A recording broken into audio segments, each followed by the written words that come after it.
खूपच छान अनुभव होता. रात्री आम्हाला लेपर्ड दिसला, फ्लाइंग स्क्विरल दिसली आणि परत येताना वाघ सुद्धा दिसले. इथे आम्ही निसर्ग अनुभवाला आलेलो आहोत. महाराष्ट्र शासनाचा एक काय म्हणतात बुद्ध पौर्णिमेला अनुभव घ्यायसाठी. तर इथे आम्ही बेसिकली मचानवरती रात्रभर स्टे केलेला आणि तिथे आम्हाला पूर्ण नाईट लाईफ, जंगलातली लाईफ कशी असते, प्राणी कशी पाणी प्यायला येतात, त्यांचे कॉल्स कसे असतात, ते मुवमेंट कसे करतात रात्रभरात, हा सगळा अनुभव आम्ही खूप चांगल्या रीतीने घेतला. आणि त्यात आम्हाला आमच्या गाईडनी पूर्ण गाईड केलं की कुठला कॉल कोणाचा असतो, कुठले पक्षी आहेत. आणि रात्रभरात आम्हाला एक बिबट आणि बरेचसे चितळ, नंतर सांभार आणि रानडुक्कर आणि मल्टिपल लाईक प्रकारचे पक्षी वगैरे स्पॉट झाले. आणि it was a good experience. Everyone should try. अमरावतीवरून आलेलो.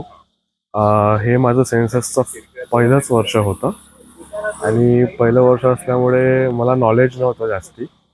आणि तिकडे निसर्ग, नाईटला काय हालचाली होतात प्राण्यांच्या, हे सगळं माहिती पडलं. कॉलिंग समजल्या, विविध प्रकारचे प्राणी कॉलिंग कसे करतात, एकमेकांना कसे कॉल करतात, मीटिंग कॉल काय असतंय, हे सगळं समजलं. आणि आम्हाला तिकडे बिबट स्पॉट झालेला आमच्या मचांच्या जस्ट बॅक साईडला. अजून अजून डिअर्स आणि विविध प्रकारचे रानडुक्कर वगैरे आम्हाला स्पॉट झाले. जॉब आहे सो मी डायरेक्टली हैदराबादवरून इथे आलेलो आहे.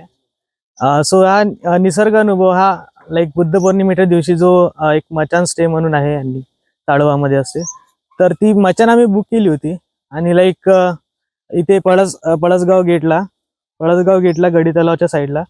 सो रात्रभर स्टे खूप चांगला झाला. लाईक आमच्यासोबत प्रणय दादा म्हणून गाईड होते. त्यांनी खूप चांगल्या प्रकारे गाईड केलं.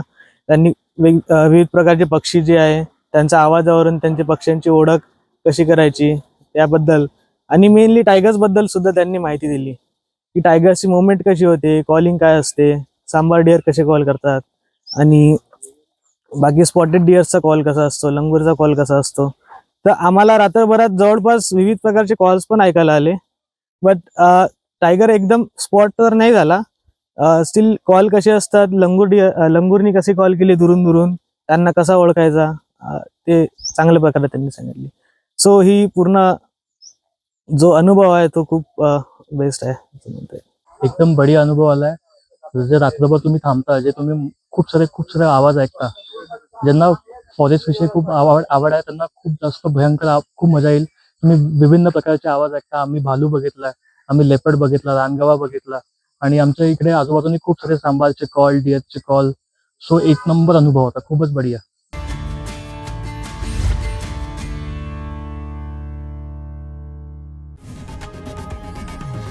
लोकशाही मराठी ऐका, पहा, जागरूक रहा.